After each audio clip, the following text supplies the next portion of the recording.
होता ये है कि बहुत सारी यात्राएं तो हो जाती हैं, लेकिन उन यात्राओं की कहानी या उनमें छिपा हुआ स्ट्रगल वो आगे नहीं पहुंच पाता। कि बहुत लिमिटेड रिसोर्सेज के साथ भी यदि आप कमिटेड हैं, आप कुछ भी कर सकते बोलने का कितना खर्चा आया था, कुछ ऐसा हैं। याद है आपको? कुछ नहीं, 10,000 रुपये अपनी बड़ी बहन से उधार लिए थे। कितने कंप्यूटर से स्टार्ट किया था? पहले 2 कंप्यूटर थे ओके। जहाँ से शुरुआत हुई, और उसके बाद सैकड़ों कंप्यूटर थे। गंगोह जैसी जगह पे जहाँ पे मतलब बिजली तक नहीं आती थी, तो वहाँ पे कैसे, मतलब क्या चैलेंजेस फेस हुए? देखिए, होता क्या है, जो छोटे कस्बे होते हैं वहाँ बहुत बड़े बड़े सपने तो हैं, लेकिन सुविधाएं ना होने से बहुत से सपने मर जाते, क्योंकि बहुत बड़ा एक वर्ग ऐसा है जिसके पास साधन और संसाधन दोनों ही नहीं। बचपन में डॉक्टर बनना चाहता था, मेडिकल कॉलेज तक पहुंचा, एक दिन ऐसा लगा कि नहीं, शायद ये मेरे लिए नहीं है, छोड़ आया। देखिए, एजुकेशन जो है वो एम्पावरमेंट का टूल है। दूसरा, हमें हमेशा ये लगता रहा कि जहाँ पोटेंशियल है वहाँ पॉसिबिलिटीज और अपॉर्चुनिटीज का होना बहुत मुश्किल है। कि education can never be a profession, it has to always remain a passion.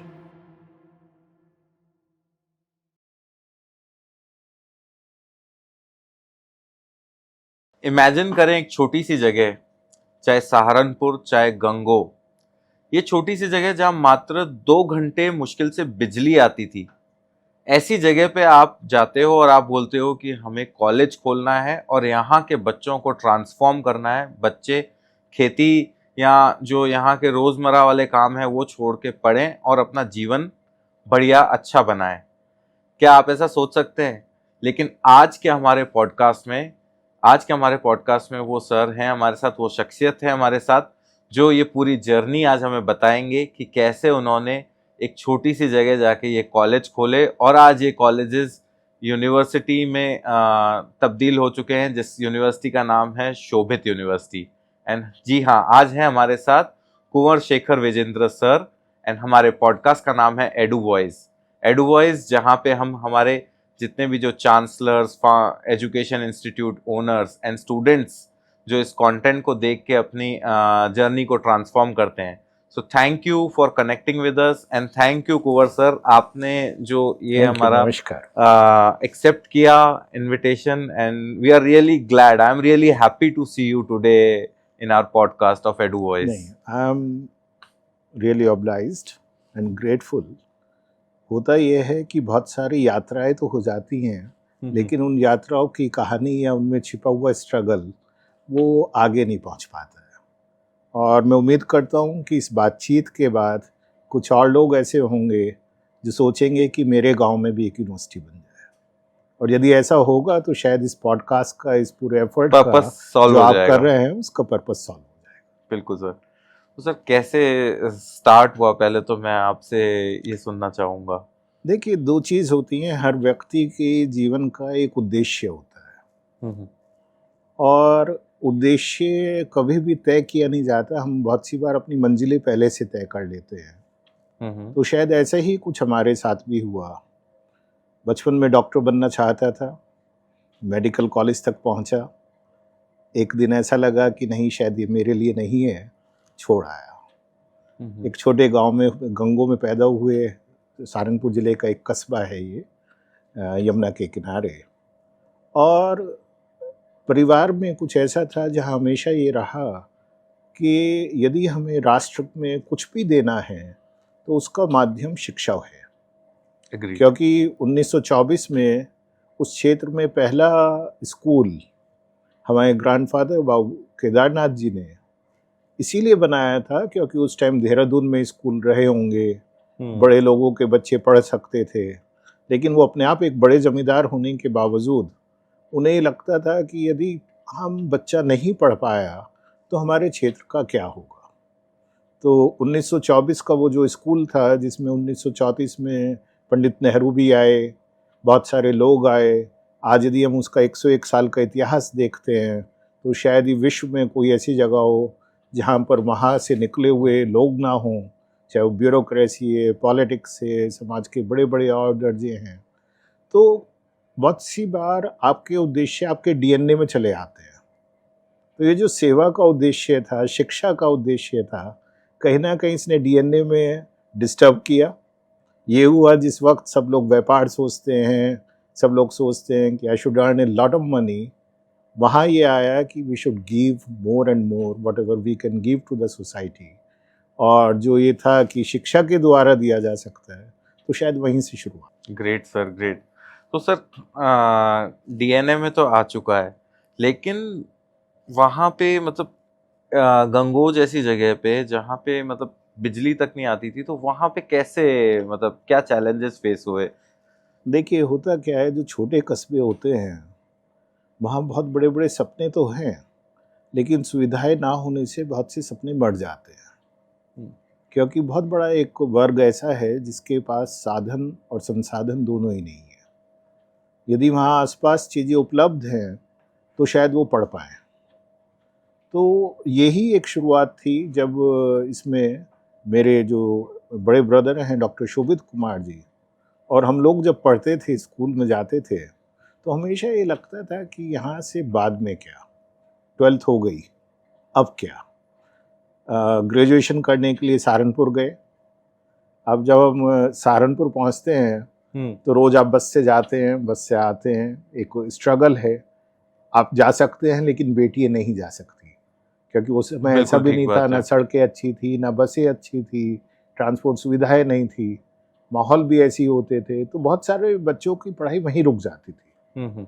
तो ये हुआ कि अब एक शुरुआत की जाए। 1989 एक ऐसा समय था जब कंप्यूटर के बारे में बातचीत शुरू हुई थी इस देश में। कोई डिजिटल पॉलिसी नहीं थी, आईटी का बहुत बड़ा कोई बूम नहीं था देश में। हम बात कर रहे थे कि आईटी होना चाहिए। इवन जो बाकी पॉलिसीज हैं, लिबरलाइजेशन, ये सभी बाद में आई। ये सब भी ऐसा नहीं था कि उन पे कोई बहुत बड़ा काम हो रहा हो।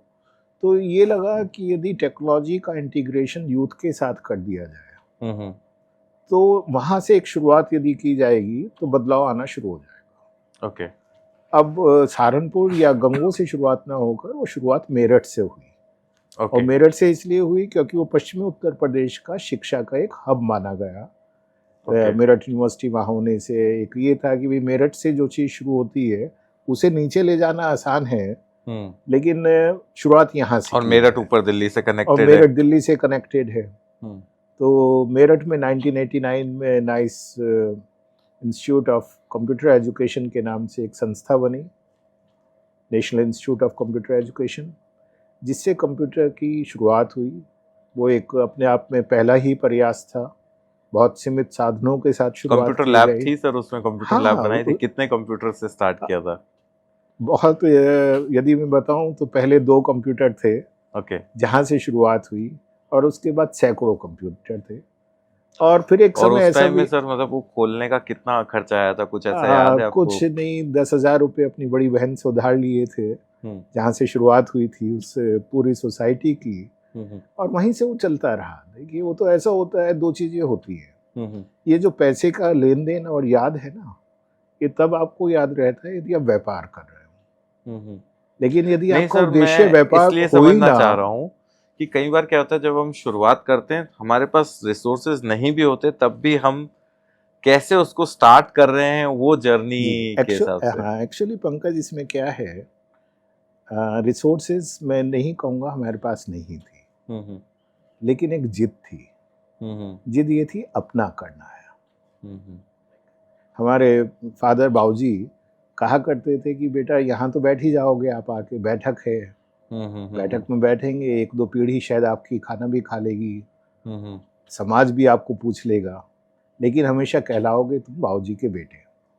और मैं ये चाहता हूँ कि बाबूजी को लोग ये कहें कि उनके पिता जा रहे हैं। तो जीरो से जो शुरुआत है उसे करने के लिए बहुत मेहनत करनी पड़ती है। वो सब बातें यदि हम सोचें कि कैसे नेहरू प्लेस होता था तब बड़ा नहीं था, स्कूटर पे आप इमेजिन करें इतना बड़ा कंप्यूटर का मॉनिटर लेके आप उल्टे बैठे हैं, क्योंकि 2 जने नहीं बैठ सकते, और आप मेरठ ले जा रहे हैं उसे। तो बहुत सारी ऐसी ऐसी यात्राएं हैं जिनका अपना एक आनंद है। और वहाँ से वो शुरुआत हुई। उसने बहुत स्ट्रॉन्ग फाउंडेशन दी। उसने बताया आप कुछ भी कर सकते हैं। और शायद ये बात मैं आज जो बच्चे स्टार्टअप बनाते हैं, मैं उनसे भी यही बात कहना चाहूँगा कि बहुत लिमिटेड रिसोर्सेज के साथ भी यदि आप कमिटेड हैं, तो आप कुछ भी कर सकते हैं। आप कुछ भी कर सकते हैं। तो ये शुरुआत जब हो रही थी तो 89 से लेके शुरुआत हुई। एक समय ऐसा आया कि दिल्ली से लेके और उत्तराखंड तक नाइस कंप्यूटर की फ्रेंचाइजीज होती थी। अच्छा। हाँ, क्योंकि उस टाइम ये NIIT अपटेक की शुरुआत हो रही थी। ओके। ठीक, तो उनकी फ्रेंचाइजी वहाँ होती थी। लेकिन हमने ये रियलाइज़ किया जब हम बिल्कुल पीक पर थे, 94 में पीक था, थाउजेंड्स ऑफ स्टूडेंट्स, बहुत बड़ा सारा सेटअप। हमें लगा कि क्या वोकेशनल एजुकेशन से ही सब कुछ हो सकता है। 94 में AICTE आई, तो ये हुआ कि अब हमें हायर एजुकेशन की तरफ जाना चाहिए। तो 1995 में एक बिजनेस स्कूल खोला गया, नाइस मैनेजमेंट कॉलेज के नाम से। और जो कि था पहला AICTE अप्रूव्ड हाँ, कॉलेज पहला, मेरठ का। हाँ, वहाँ का पहला कॉलेज होता था, PGDBM उसमें चलता था। तो बहुत सारे पहले हुए हैं जीवन में। तो वो पहला कॉलेज था। एक सपना ये था कि यहाँ के बच्चे बड़े बने और वो सब देखें जो सारी दुनिया में बात होती है, सुनाई देता है, दिखाई देता है। और पहले दिन से एक पर्पस ये रहा कि जो क्रीम है, तो क्रीम को लेके आप कोई भी एक्सपेरिमेंट यदि करते हैं ना, तो कुछ नहीं होता है। Cream remains cream, you can wrap them beautifully. तो ये हुआ कि जो एक हमारे जैसा बच्चा है, मीडियोकर है, लेकिन उसमें जील है, उसमें पढ़ने की ललक थी, उसमें भूख है, उन बच्चों को मौका दिया जाए। तो वहाँ से शुरुआत हुई। AICTE का अप्रूव्ड कॉलेज था। फिर 96 में उसमें BBA लाया गया। उसी दौरान मौका मिला कुछ लोगों से मिलने का। तो मुझे आज भी ध्यान है कि मैं उस टाइम पे जो भी वाइस चांसलर थे, मेरठ यूनिवर्सिटी होती थी, अब तो चौधरी चरण सिंह यूनिवर्सिटी है, तो मैं उनके वाइस चांसलर से मिला। मैंने कहा एक प्रोग्राम होता है BCA, ओके, तो क्या हम उसे शुरू कर सकते हैं यहाँ पर? बोले मुझे तो पता ही नहीं है क्या होता है BCA। तब BSc कंप्यूटर साइंस होता था। ओके। यदि आप ढूंढेंगे इतिहास में तो तो BSc IT 1996 से पहले आपको BCA शायद ही कहीं नजर आए। क्या इसको BSc IT कहा जाता था? BSc IT, BSc computer science, multiple नाम जो भी थे, लेकिन BCA नाम नहीं होता था। तो we launch this programme. I remember board of studies से लेके कोर्स कैरिकुलम बनाने तक फॉर द यूनिवर्सिटी, तो सारी चीज़ों में बहुत सारा एफर्ट करना पड़ा, एक्सपर्ट्स को लेके तो मतलब आए। आप ये कहना चाह रहे हो BCA was non existent and आपने उसका पूरा वो डेवलप किया? Yes, at least in that part of the nation. ठीक, तो BCA आया, BBA की शुरुआत हुई 98 में, MCA उसमें आया। तो जब ये चारों प्रोग्राम आ गए तो फिर ये लगा कि अभी इसमें और आगे जाने की जरूरत है, और आगे जाने से पहले पीछे जाना है हमें। तो ये जो आगे से पीछे जाने वाली यात्रा थी, ये गंगो की यात्रा शुरू होती है यहाँ से। वहाँ ये लगा कि अब हमें गंगो जाना होगा वापस, ओके, और हमें वहाँ कुछ शुरुआत करनी है। तो 98 में हम लोग गंगो वापस गए। हमने एक हॉस्पिटल बनाना शुरू किया वहाँ पर, क्योंकि हेल्थ फैसिलिटीज़ नहीं थी। साथ में ये हुआ कि यहाँ पे हमें टेक्निकल एजुकेशन को लेकर आना है। उस टाइम गंगो की क्या सिचुएशन थी सर एग्जैक्टली? गंगो की सिचुएशन ये थी कि एक छोटा कस्बा जो अपने आप में खुश था। यदि 2 घंटे से ज़्यादा लाइट आ जाए तो भी खुशी का आलम था। शांत कस्बा था, एक हमारा मिक्स आबादी है वहाँ पर, हिस्टोरिकली इम्पॉर्टेंट है, लेकिन पढ़ाई की बहुत सुविधाएं नहीं थी। वहाँ इंटर कॉलेज थे कुछ, जिसमें सबसे पुराना मैंने बताया कि वो आज भी है, हिंदू राष्ट्रीय इंटर कॉलेज, जो 1924 में बना था। ठीक, लेकिन उसके अलावा कुछ नहीं था। आसपास के देहात में, छोटे गांवों में, वहाँ भी कुछ नहीं था। तो मुझे ध्यान है कि जब हमने ये डिसाइड किया कि अब हम यहाँ एक इंजीनियरिंग कॉलेज भी बनाएंगे, और वो क्यों आया, उस टाइम पर सहारनपुर, रुड़की सहारनपुर में आता था। ओके, उत्तराखंड एग्जिस्ट नहीं करता था। यूपी का ही पार्ट वो होता यूपी था। का हिस्सा था, सहारनपुर जिले का हिस्सा था। ओके, और रुड़की में शायद 1859 में थॉमसन स्कूल बना, जिसे 1957-58 के आसपास रुड़की यूनिवर्सिटी बनाया गया। ओके, और उसके बाद वहाँ कुछ नहीं बना। अब आप इमेजिन कीजिए, रुड़की यूनिवर्सिटी है, उसके बाद शोभित आता है, ओके। रुड़की यूनिवर्सिटी के बाद पहला इंजीनियरिंग कॉलेज कहाँ बनता है? शोभित। गंगोह में बनता है, okay. Shobhit institute of engineering and technology के नाम से। ठीक है। ये जो बीच के इतने सारे साल हैं, ना कभी किसी ने सोचा, ना कभी किसी की हिम्मत हुई। मुझे अपना आप भी ध्यान है, जब हमने ये सोचा बनाएंगे, मैं डिस्ट्रिक्ट एडमिनिस्ट्रेशन से मिलने गया। तो एडमिनिस्ट्रेशन ने क्या बोला, ठीक क्या है। खोलना चाहते हो? और बहुत अच्छे एक हमारे दोस्त थे, डीएम थे उस टाइम वहाँ पर, अब वो नहीं रहे। ठीक, तो जब मैं उनसे मिला, बोले आप क्या बनाना चाहते हैं? उनको, we are coming up with an engineering college and AICTE approval is in process, so we will start an engineering college. He was shocked.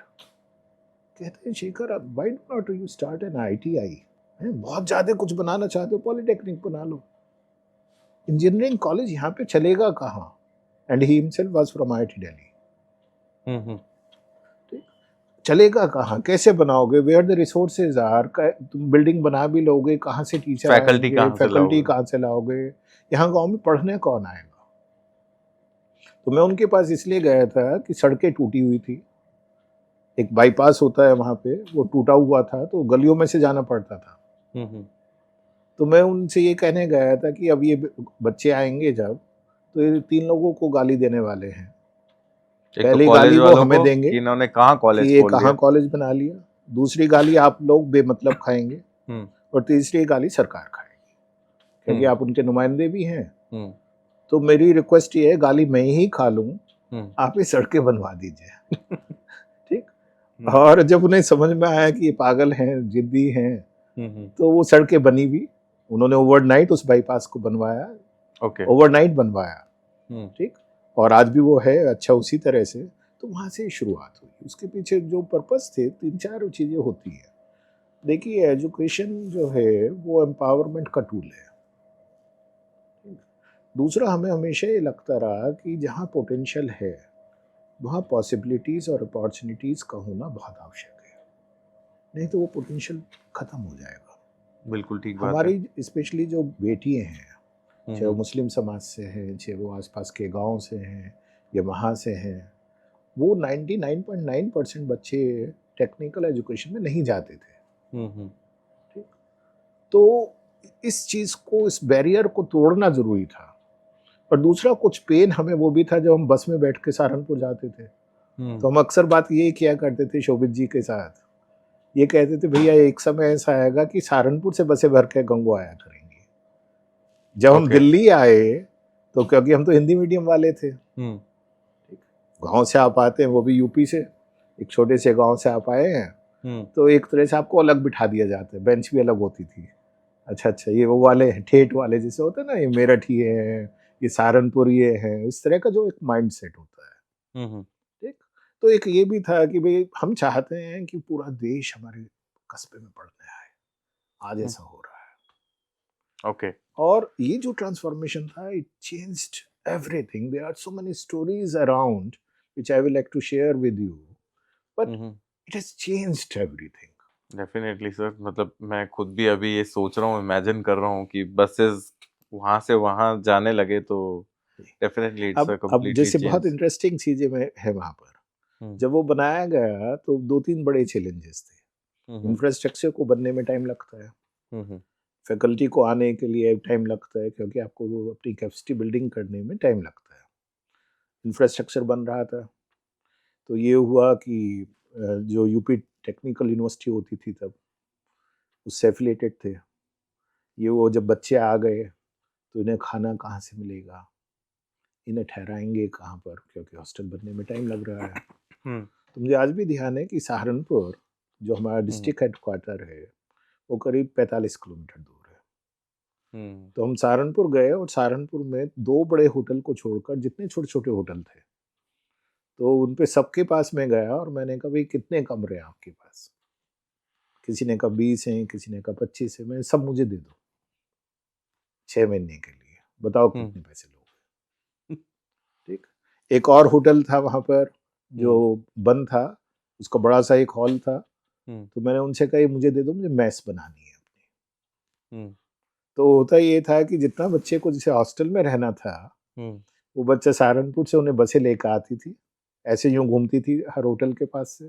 ठीक, मैस में खाना जो है उन्हें वहाँ ब्रेकफास्ट होता था सुबह, लंच उन्हें बांध के दे दिया जाता था, और वो वहाँ और गंगो गंगो का आते थे, वो पढ़ते थे, शाम को वापस जाते थे, फिर ऐसी जर्नी होती थी। आपकी वो बात तो पूरी हो गई कि लोग हाँ, बस से सहारनपुर से ठीक है। गंगो आएंगे। तो ये, या जैसे हम गंगो में देखते थे जो फैकल्टी आई, स्टाफ आई, वहाँ ढाबे भी नहीं थे, एक ढाबा होता था।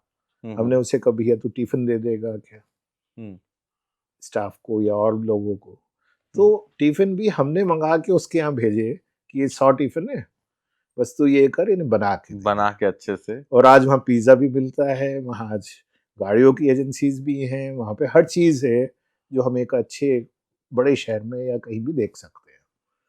ठीक, वो ट्रांसफॉर्मेशन हुआ। दूसरा क्या है, जैसे मैं बेटियों की बात करता हूँ, मुझे आज भी ध्यान है, मैं उस बच्ची का नाम नहीं लेना चाहूँगा, माइनॉरिटी में भी एक अति पिछड़ा वर्ग है, उनमें से वो बच्ची थी। मेरा एक अपना वो रहा है कि हर साल जब 12th का रिजल्ट आता था शुरुआती के सालों में, तब मैं वहाँ जाता था, और जितने बच्चे जिन्होंने भी फर्स्ट डिवीज़न पाई है या अच्छे मार्क्स आए हैं, मैं उन्हें सबको अपने पास बुलाता था, उनके पेरेंट्स के साथ, और पूछते थे बेटे क्या करना है, अब आगे क्या। पर्पज़ ये नहीं था कि I was looking for admission, purpose ये था कि they need guidance, they need support, and we should provide that.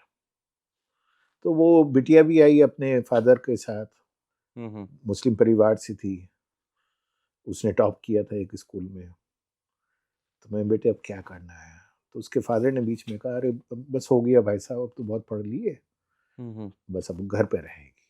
तो इसकी जिद थी, इसलिए पढ़ाया। इसकी बड़ी बहन को तो हमने 8वीं या 10वीं के बाद ही शादी करा दी थी, घर पे बैठा लिया, मतलब वो जो है पर्दे में चली गई, जैसे होता है। फिर भी मैंने कहा, बेटे नहीं, फिर भी बता क्या करना चाहती है तू। तो उसने बड़ा धीमे से कहा, सर मैं इंजीनियर बनना चाहती हूँ। फादर ने कहा, अरे हमारे पास तो पैसे ही नहीं है। I knew he could afford it, पर उन्होंने उसको ही एक बैरियर बना दिखा दिया। मैंने कि कहा कोई बात नहीं, जब ये कमाएगी मेरे वापस दे देगी, कभी तो कमाएगी ना, और जब तू कल चली जाना और अपना एडमिशन ले लेना जिस ब्रांच में तुझे है। बच्ची पढ़ी, बहुत अच्छा पढ़ी, कामयाब हुई। फिर एक दिन मैंने पूछा, जब वो पास आउट होकर चली गई, वो कहाँ है, क्या कर रही है आजकल। बोले तो घर पे बैठी है। क्यों बैठी है, क्योंकि ये हुआ कि भाई पढ़ तो लिए लेकिन अब नौकरी थोड़ी ना कराएंगे। अब नौकरी थोड़ी ना कराएंगे, उससे पहले उसके बहुत सारे एपिसोड थे मोहल्ले में उसके साथ, जो है परिवार के साथ भी एक तरह से है कि बच्ची को कॉलेज भेज रहे हो। हाँ, हुक्का पानी बंद होने की नौबत है कि बताओ ये इंजीनियर बनाएंगे, इसे यहाँ सारा माहौल बिगाड़ देंगे हमारा। ठीक, तो जब वो ये मुझे पता चला, मैंने कहा बेटे ऐसा कर, मेरठ चली जा कैंपस में, वहीं रहना हॉस्टल में, और वहीं पे कुछ लैब वैब में तुझे काम देता हूँ, और मेरा सपना ये है तो और पढ़े। Now she is in A government job. और उस एक बच्चे के एग्जाम्पल से उस पर्टिकुलर मोहल्ले का या कम्युनिटी में बदलाव आ गया। आज मुझे अच्छा लगता है जब मुझे आके वहीं से लोग बताते हैं कि सर हर घर में बेटी पढ़ रही है, हमारे बच्चों में होड़ लगी है, आज हमें मुश्किल आ रही है कि पढ़े लिखे दामाद ढूंढने में, क्योंकि हमारी हर बच्ची पढ़ रही है, चाहे वो कुछ भी पढ़े, लेकिन वो एक एग्जाम्पल से सबके दिमाग में ये आ गया, नहीं हमें बेटी पढ़ानी चाहिए। सर मुझे लगता है सबसे अच्छी फीलिंग ये होती होगी कि जब किसी की लाइफ आपके किसी एक्ट से पूरी ट्रांसफॉर्म हो जाए, टोटली ट्रांसफॉर्म हो जाए। देखिए इसमें होता क्या है पंकज, यदि मैं कहूँ ये मेरा एक्ट था, नहीं अपन से तो सिर्फ करवाया गया है, हम तो हम सब लोग करते गए कहिए ना ट्रस्टी हैं। ठीक, तो ट्रस्टी क्या है, हम किसके ट्रस्टी हैं, हम लोग समाज के ट्रस्टी हैं। ठीक, तो ये प्रभु डिसाइड करता है। मैं हमेशा एक शब्द कहता हूँ जब लोग मुझे मिलते हैं, और तो वो बड़े बड़ी बातें होती हैं, तो मैं कहता हूँ जो भी समाज का न्यासी है, ट्रस्टी को हिंदी में न्यासी बोलते हैं, वो सन्यासी है। तो किसे प्रभु सन्यास की तरफ ले जाए, किससे प्रभु ट्रस्टी बना दे समाज का, सोसाइटी का, ये तो उसे डिसाइड करना है। अब ये जैसे एक बच्चे का मुझे याद आ रहा है, यदि आपके पास कोई एक मेल आए है, और वो मेल के thank you very much sir, due to this institution I am in Chicago, from sugar canes to Chicago, my journey was possible due to this institution. तो I called that boy. बेटे कहने लगा sir आपको ध्यान नहीं है, शुरुआत के ही साल थे, तो पास के गांव का वो बच्चा है, तो उसने कहा कि सर मैं पढ़ना भी नहीं चाहता था, पिताजी ने कहा है तो इंजीनियर बन, अच्छे नंबर थे 12वीं में, और नहीं तो गन्ने छिलेगा, खेत में जाएगा, गन्ने के खेत में काम करेगा। ठीक, तो मैं आया, मैंने भागने की भी कोशिश की, आप भी आए हुए थे उस दिन बाई चांस, तो मैं आपकी पकड़ में आ गया और आज मैं शिकागो में हूँ। मेरा जीवन बदल गया, और मेरा ही नहीं जीवन बदला, सबका जीवन बदल गया मेरे परिवार में। या मुझे याद आता है एक कोई लाइनमैन, आप जानते हैं गांव में लाइनमैन क्या करते थे पहले, तो सब समय बदल गया। उनका काम होता था सीढ़ी लेके साइकिल पे और बल्ब बदलते रहते थे खंभों पे, कोई लाइन टूट गई उसे बना लें। तो मुझे आज भी ध्यान है कि करीब 20 साल पहले ही होगा, 18-20 साल पहले, जब शुरुआती बैच निकले और वो बच्चे सारे देश में जाने शुरू हुए, विदेशों में जाने शुरू हुए प्लेसमेंट में, तो एक मेरे पास आए, बोले वो भैया मैं कुछ लेकर आया हूँ आपके लिए। देखो मेरा अपना होम टाउन है, तो लोग भैया भी बोलते हैं, कोई चाचा बोलता है, कोई मामा बोलता है। मैंने क्या लाया हो, तो उन्होंने कुछ पैसे लेकर आए थे। बोले वो भैया आपका बेटा वहाँ पे अमेरिका में, तो हर महीने पैसे भेज देता है, हमने घर भी सही करा लिया, हमने ये भी कर लिया, अब क्या करें, अब इसका जो समझ में नहीं आ रहा क्या करें, आप रख लो इसे, जब कभी जरूरत होगी मैं ले लूंगा, आप इसे संस्था में लगा दो। अब इसके बाद क्या बचता है आपके लिए?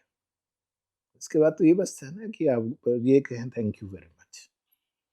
ठीक, तो ये जो है, मैं जब इन सारी चीज़ों को देखता हूँ तो एक कन्विक्शन हमारा और बढ़ जाता है कि education can never be a profession, it has to always remain a passion. Education cannot be commercialized. It is a commitment to the society. And if you have that commitment, if you have that passion with you, then transformation is due. It will happen, and it will happen in your life itself. आपकी सारी बातें सही लग रही है sir, लेकिन अब दिमाग में वो कहते हैं ना केमिकल लोचा है, वो क्वेश्चंस आ रहे हैं कि आज के टाइम में तो सब चीज़ें बदल चुकी है। मतलब मेरे को लगता है यूनिवर्सिटीज़ आज के टाइम में आने वाले कुछ दिनों में अपने आप को एक तरह से रिजॉर्ट बना देगी कि आप कौन सा रिजॉर्ट जाओ, इस रिजॉर्ट में ये मॉल्स हैं, ये ब्यूटी पार्लर हैं, यहाँ ये कल्चर है, साल में प्रोग्राम्स के नाम पे ये फेस्ट हैं, और उनके ब्रोशर में ये दिया जाएगा कि इतनी फीस है और इतने ये हैं। तो आपको क्या लगता है, मतलब हम कहाँ जा रहे हैं? एक्चुअली क्या हुआ, हम लोगों ने अपने किसी भी सभ्यता को, संस्कृति को अपने जीवन में नहीं उतारा। हम लोगों ने क्या किया, हमने कहा हमारी ये सभ्यता थी, ये संस्कृति थी, तो एक तो हम पास्ट में चले गए, ब्लेम करने के लिए हमने कहा we were under the rule of XYZ, that's why we are not, but now we are not.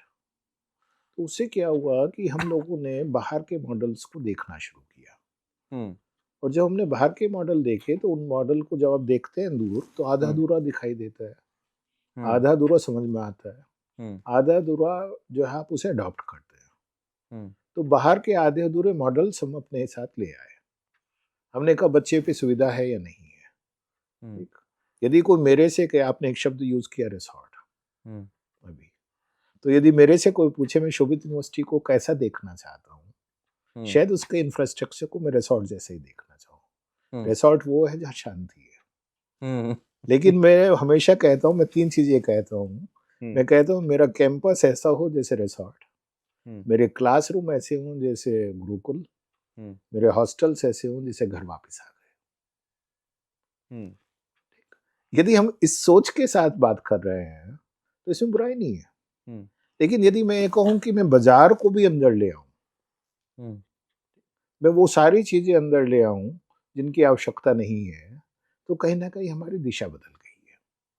उस दिशा को वापस लाने के लिए हम लोगों को इन मॉडल्स को अप्रिशिएट करना पड़ेगा, जहाँ पे हम ये कहें कि पर्पस क्या है। मैं बड़ा मुझे बुरा लगता है जब मैं पूछता हूँ कि जो लोग एडमिशन लेने आते हैं और हम उनसे कहते हैं भाई क्या पूछते हैं, जैसे हम अपनी टीम से बात करते हैं। इसी पे मेरे दिमाग में दूसरा जी क्वेश्चन ये जी चल रहा जी था जी कि हम ये सारी सुविधाएं किस लिए कर रहे हैं, क्योंकि एक तरफ हम भी कर रहे हैं मतलब एज अ यूनिवर्सिटी ओनर्स, दूसरा बच्चे भी जो आज के टाइम में जो पूछना चाहिए कि मतलब प्लेसमेंट कितना होता है, फैकल्टी कितने साल एक्सपीरियंस्ड हैं, यहाँ किस तरह के फैकल्टीज हैं, कितने साल से हैं, किस तरह की रिसर्च हुई है। रिसर्च तो छोड़िए, चलो इतना तो कई बार बच्चों का माइंड भी डेवलप नहीं होता, लेकिन वो इन सब क्वेश्चंस की जगह साल में कितने फेस्ट होते हैं, बाहर से किसको बुलाया जाता है, मतलब वो सब उसमें। देखिए, ये जद्दोजहद तो सब जगह, मेरे यहाँ तो बहुत ज़्यादा है, क्योंकि मुझे लगता है कि जितने पैसे में मैं किसी को बुलाऊंगा हम्म उतने में एक अच्छी लैब बन जाएगी, लाइब्रेरी में कुछ अच्छी बुक्स चली जाएंगी। हम्म मुझे हमेशा ऐसे ही लगता है। और हम्म मुझे जब एडमिशन होते हैं, मैं जब बाद में बात करता हूँ, मैं पूछता हूँ कितने लोगों ने फैकल्टी के बारे में बात की, हम्म कितने लोगों ने आपसे रिसर्च पे बात की, हम्म ठीक, कितने लोगों ने एकेडमिक टाइम टेबल्स पे बात की, हम्म। वैल्यू एडेड कोर्सेज के बारे सर में ये बात कितना की। परसेंटेज आता होगा? नेग्लिजिबल है अनफॉर्चुनेटली। सिर्फ 2 या 3 ही सवाल होते हैं। Hmm campus life beyond academics, उसमें एकेडमिक नहीं है। Otherwise how will be the, क्या बोलते हैं, कैंपस एक्सपीरियंस, हम्म ठीक, if I will be able to enjoy it और not. I do not find any fault in that, but everything should have a limitation. Hmm और दूसरा पूछते हैं नौकरी लगेगी या नहीं। Can you hmm. Believe we never had a placement cell in our university? Then अभी हाउ? रिसेंटली बनाई है। ओके। क्यों नहीं बनाता था, मेरा हमेशा मानना ये है, ना तो हम प्लेसमेंट एजेंसी हैं। Hmm placement is a by product of education. Of all your activities, of all Yes, your processes. actually, I cannot commit to even my son. If he is not competent, how I can say I will place you? So if somebody is telling 100% placement is assured, it means either we are telling lie, ठीक, or it is a selling tool for us. और मैं proudly ये भी कहता हूँ कि around 90% of our boys and girls are very well engaged in their life. Hmm If they are doing job, they are doing good job. If they are entrepreneurs, they are doing good. If they are sitting on their own business, they are good. Because my focus had always been that overall personality grooming should be there. हम्म तो वो एक चीज जो हमारे पुराने उसमें आती है ना, वेदों में आती है, हमारे उपनिषद में आती है, तो पर्पस ऑफ एजुकेशन है मनोर्भवा, मनुष्य मनोर भगवा। एक अच्छा मनुष्य बनना। हम्म हमने पता नहीं कब कैसे लाके उसे बना दिया नौकर भवा। अच्छा हम्म नौकर कैसे बनना है, या मैं नौकर बनूंगा सर या नहीं, हम्म। मुझे नौकरी मिलेगी या नहीं। मैं कहता हूँ भाई अच्छे मनुष्य बन जाओगे, नौकरी तो बहुत नौकरी छोटी अपने आप चीज आ है। जाएगी। यदि नौकरी ढूंढोगे नौकरी मिल जाएगी। हम्म हो सकता है तुम इस लायक बन जाओ कि 10 लोग तुम ही रखो अपने साथ। हम्म तो ये जो हुआ है, ये समाज में बदलाव आया है। हम्म इस बदलाव को बदलने के लिए हमें बातें भी करनी होंगी, हमें एग्जाम्पल्स भी बताने होंगे, हमें वो सक्सेस स्टोरीज भी शेयर करनी होंगी जो हम्म सक्सेस स्टोरीज हुई हैं। हमारे ही नहीं, सब जगह हो रही होंगी। मैं हमेशा मानता हूँ कि सब जगह अच्छा हो रहा है, उस अच्छे को सामने लाना होगा। और एक हमें इस माइंडसेट को बदलना होगा कि एजुकेशन का पर्पस नौकरी पाना ओके। है ना। और ये कहीं ना कहीं हमारे जो सो कॉल्ड एलीट इंस्टीट्यूशंस है, हम्म उन्होंने, जिन्हें मैं आइलैंड ऑफ एक्सीलेंस कहता हूँ, उन्हीं लोगों से कहता हूँ जा जाके कि तुम मेनलैंड से नहीं कनेक्ट हो। हम्म जब उनकी अखबारों में आती है ना कि एक्स कैंपस ऑफ IIM और IIT somebody was placed with 1 crore rupees, 2 crore rupees, हम्म तो वो somebody में भी 1 or 2, हम्म लेकिन वो एक रेस लग गई। हम सब ने बातें करनी शुरू कर दी। जिससे हम लोग बाहर जाते हैं, यूनिवर्सिटीज़ भी बहुत सारे विजिट करते हैं ग्लोबली। हम्म हम आप पूछते हैं भाई do you have a placement cell, और you do you say that last year student are placed where, they look at us as we are either aliens or we do not know anything.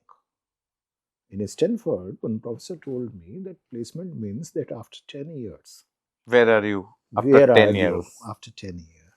It speaks about the values, Hmm. what the university must have given you. It speaks about the skill set. It is not that immediately after passing out and you got a job and that is your final placement. Final placement is in the society at large. What impact you have created in the society Exactly, after exactly, getting education? exactly. And at Shobit, we are trying to do that thing. Many times we are able to do, sometimes we fail drastically, but honestly, we are putting sincere efforts. Great sir, great sir. सीरो क्या है? काफी लोगों को तो ये पता ही नहीं है। सीरो, थोड़ा सा सीरो के बारे में बताएंगे? एक्चुअली होता क्या है, देखिए, जब हम यूनिवर्सिटी बने, हम्म, हम इंजीनियरिंग कॉलेज बने पहले, तो सन 2000 में हमने गंगो में इंजीनियरिंग कॉलेज खोला। उसी साल में हमने एक मेरठ में इंजीनियरिंग कॉलेज खोला, in the same year 2000 we established 2 engineering colleges, and within 6 year time Shobit Meerut was conferred deemed to be university status. So 2006 we became a deemed university. Gango campus, because it took time, in 2012 it became a state private university. So CIRO is what? CIRO is Scientific Industrial Research Organization. Okay. This is a recognition which is given by Department of Science and Technology to those institutions where research is happening, one, where facilities are there of industrial research. Fine. So what I believe, Pankaj, that university's job is not dissemination of knowledge. We are not that somebody has created knowledge and we are in classroom और बस passing उसको the पढ़ाए। information. University जो मैंने भी एक दिन मैं एक इंटरव्यू सुन रहा था, उसमें उन्होंने कहा था यूनिवर्सिटी का मतलब ही क्या है? शोध करने के लिए बनाई गई। हाँ, सिर्फ शोध ही नहीं, मतलब मैं इसे दूसरे हाँ। वे में यदि कहूँ तो मैं हमेशा कहता हूँ हमारे 3 काम हैं। पहला काम है creation of knowledge. We have to create new new knowledge, it knowledge, means शोध। Exactly, yes. क्रिएशन कैसे होगा? जब नया शोध करेंगे, रिसर्च करेंगे। दूसरा है इंटीग्रेशन ऑफ नॉलेज, जब हम उसे मल्टीडिसिप्लिनरी करेंगे और इंटीग्रेट करेंगे उसे एक लार्जर पर्पस के साथ। और तीसरा है application and dissemination of knowledge, कि उस नॉलेज को हम अगली पीढ़ी तक ट्रांसफर करेंगे और उसका एप्लीकेशन पार्ट पे काम पहला हो गया करेंगे। Creation, integration and dissemination and application, वो साथ में आ जाता है। ओके। ये जो सारी चीजें हैं 90% हम लोग क्या कर रहे हैं, हम डिसेमिनेशन पे लगे हैं। किताब है, सिलेबस है, बस पढ़ाओ, सिलेबस। सेम। हाँ, we have to cover the syllabus. 70% attendance, 4 lectures a day. तो वो सिलेबस को कवर नहीं करना है, अनकवर करना है एक्चुअली। तो उस पर यदि आपको काम करना है तो सबसे पहले आपको क्या करना होगा? आपको एक एनवायरनमेंट क्रिएट करना होगा जहाँ क्यूरियोसिटी हो, because every curiosity leads towards creation. ठीक। और जब क्यूरियोसिटी होगी तो रिसर्च शुरू हो जाएगी। When there will be a question, you have to find an answer. Agreed. And to find an answer, either you have to go to the lab, or you have to go to the library, or you have to go to the learned people around. You have to talk to them. So this is what we are doing. We are working with multiple organizations in the country. So that's why government of Department of Science and Technology, Government of India, has recognized us as one of the scientific industrial research organization also. Okay. It gives an opportunity to the industry to come to us with their problems and to ask us, भाई ये problem है मेरे यहाँ, इसका कुछ solution आप पे है क्या? जैसे यूनेडो काम कर रहा है, Muzaffarnagar is a paper cluster, जहाँ पेपर बनता है बहुत सारे मिल से। वहाँ का जो वेस्ट निकलता है, उस वेस्ट पे बहुत काम होने की जरूरत है।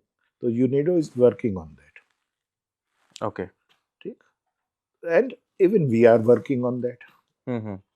Reason being because we have the same status, so people came to us with the problem and we are trying to find solutions for the same. Okay. So this is zero. Secondly, what happens with that?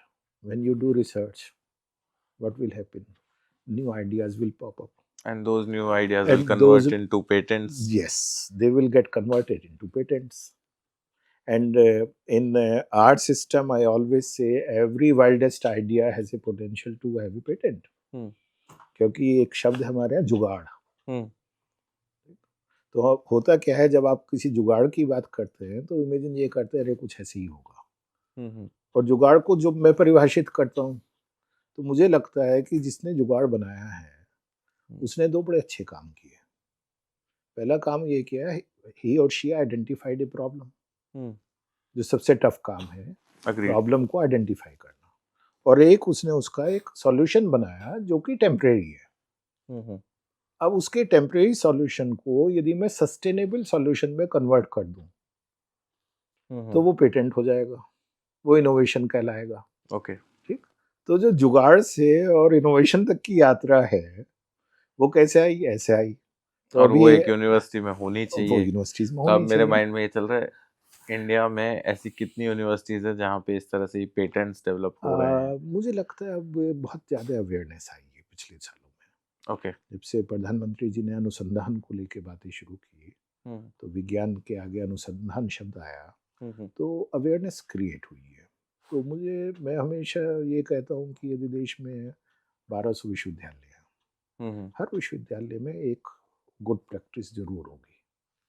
ठीक, problem कहाँ आ रही है कि हम उन 1200 को इकट्ठा नहीं कर पा रहे हैं। यदि उन्हें इकट्ठा कर ले तो इस देश का इको सिस्टम ही बदल दे। तो अभी एक जो लेटेस्ट रिपोर्ट आई है डिपार्टमेंट ऑफ ट्रेडमार्क एंड इसकी, जो मिनिस्ट्री ऑफ कॉमर्स के अंडर में आता है, पेटेंट की, तो लेटेस्ट रिपोर्ट में we were number 6 in the Okay. country as a zero with highest number of patents filed. Okay. तो अब एक छोटी सी यूनिवर्सिटी जब छठे नंबर पे आ सकती है, जहां उसी लिस्ट में ऑल आईआईटीज टुगेदर तीसरे नंबर पे खड़ी हूँ, तो मुझे लगता है थोड़ा थोड़ा सा प्रयास किया जाए, थोड़ा सा पुश किया जाए, थोड़ा पुल किया जाए, तो थोड़ा बहुत हैंड कुछ हो होल्डिंग सकता की है। जाए, तो बहुत कुछ हो सकता है। तो ये सारी चीजें हैं, इसमें हम लोग कर रहे हैं। साथ में बहुत सारी कहानियों को जब मैं देखता हूँ, जैसे हम अपने एलुमनाई की यदि बात करें तो बहुत सारे हमारे एलुमनाई भी शायद हमारी तरह ही हैं। सर पहली चीज तो मार्केटिंग में किसी भी यूनिवर्सिटी ने इतना बताया है कभी कि हमारे इतने बच्चों ने इतने पेटेंट्स? आई थिंक एक्चुअली क्या है कि हम लोग अपने बच्चों को बच्चा मान रहे हैं, और मेरा मानना ये है वो हमारे से ज़्यादा होशियार हैं, हमारे से ज़्यादा अवेयर हैं, हमारे से ज़्यादा एनर्जेटिक है, ठीक, ऊर्जा ज़्यादा है, हमारे से ज़्यादा उनके अंदर हंगर है, भूख है। ठीक, सिर्फ एनवायरनमेंट देने की ज़रूरत है। तो अपने यहाँ मैं हमेशा कहता हूँ कि वो ज़माना चला गया जब एक गुरुजी होते थे, एक स्टूडेंट होता था। If I am standing on the podium it means what ever I am telling is right A student should follow that. and you should follow that. Now we all are co-learners. I am learning from you, You are learning you are from learning me. from me. So I am learning from your energy, you are learning from my experience. ठीक, और जब ये आ जाता है तो हमने, जैसे हमारे एक रिसर्च क्लब है, अब रिसर्च और क्लब दो अलग अलग शब्द हो जाते हैं। क्लब का मतलब ये होता है वाओ एक्टिविटी, क्लब मतलब ये कि 4-5 लोग एक कॉमन पर्पस के लिए हाँ, मिल रहे लेकिन हैं। क्लब को जनरली लोग मानते हैं कि it is something recreational activity, research को नहीं मानते हैं। तो हमने क्या बनाया, एक रिसर्च क्लब बनाया जिसमें हम फर्स्ट ईयर में जब बच्चा आता है कहते why don't you join that club. ठीक, some research oriented faculty members are mentors over there. अब वो उन बच्चों के अंदर धीमे धीमे धीमे धीमे डालना शुरू करते हैं। अब आप इमेजिन कीजिए, आप फर्स्ट सेमेस्टर की स्टूडेंट है, 12th करके आए हैं, एकदम रॉ, अचानक क्या है, एक पेपर पब्लिश होता है जिसमें आपका नाम भी लिखा है रिसर्च में। ओके, आपका जीवन बदल जाएगा, आपका ओरिएंटेशन बदल जाएगा, आपके पास एक बड़ा पर्पस खड़ा हो जाएगा। ये बात मैं स्कूलों के लिए भी कहता हूँ, आपके ऑडियंस में मैं समझता हूँ स्कूल प्रिंसिपल्स भी होंगे। बिल्कुल बिल्कुल। तो मैं हमेशा जहाँ भी स्कूलों में जाता हूँ, एक हमारा इनिशिएटिव है step, student transition and empowerment programme. ये इनिशिएटिव स्कूलों के लिए ही है। ओके, जिसमें हम टायर 2 टायर 3 सो कॉल्ड जो टायर 2 टायर 3 सिटीज हैं उनके स्कूलों में जाते हैं, छोटे छोटे गांव के स्कूलों में जाते हैं, और वहाँ जाके हम बात करते हैं बच्चों से। Hmm. Student transition and empowerment empowerment. Program step. Hmm. ठीक, तो वहाँ जहाँ मुझे मौका मिलता है कभी, तो मैं स्कूलों में भी बात करता हूँ। मैं टीचर्स को कहता हूँ, देखिए आप लोग ठीक है, आपके लिए पीएचडी मैंडेटरी नहीं हुए है, लेकिन आपको यदि आप पीएचडी करते हैं, यदि आप रिसर्च का एक एनवायरनमेंट क्रिएट कर लीजिए, इनोवेशन उससे नहीं आएगा कोई एक लैब बना दी हमने एप्पल की, या कुछ हमने यहाँ रोबोटिक के नाम पे कुछ कर लिया, या हमने ये कर लिया, उससे नहीं होगा। आप बच्चे के अंदर क्यूरियोसिटी डालिए। तो मुझे अच्छा लगता है जब भी अभी सीबीएसई के कुछ लोगों से मेरी बात हो रही थी, उनके डायरेक्टर्स से, तो उन्होंने मुझे बताया कि अब कोर्स करिकुलम में इस तरह की चीज़ों को ऐड ऑन कर रहे हैं। ठीक, तो ये जो सारी चीज़ें ना, इन्हें धीमे धीमे हमें इनबिल्ट करना होगा, क्योंकि हो ये रहा है हाफ कुक्ड यूनिवर्सिटी आया। अब हाफ कुक्ड को आप रीशेप तो नहीं कर सकते ना, नहीं कर सकते। आप उसे पॉलिश कर सकते हैं, आप उसे पेंट कर सकते हैं, आप उसे थोड़ा बहुत कुछ और बना सकते हैं, और यदि वो नीचे से ही एक शेप लेकर आएगा,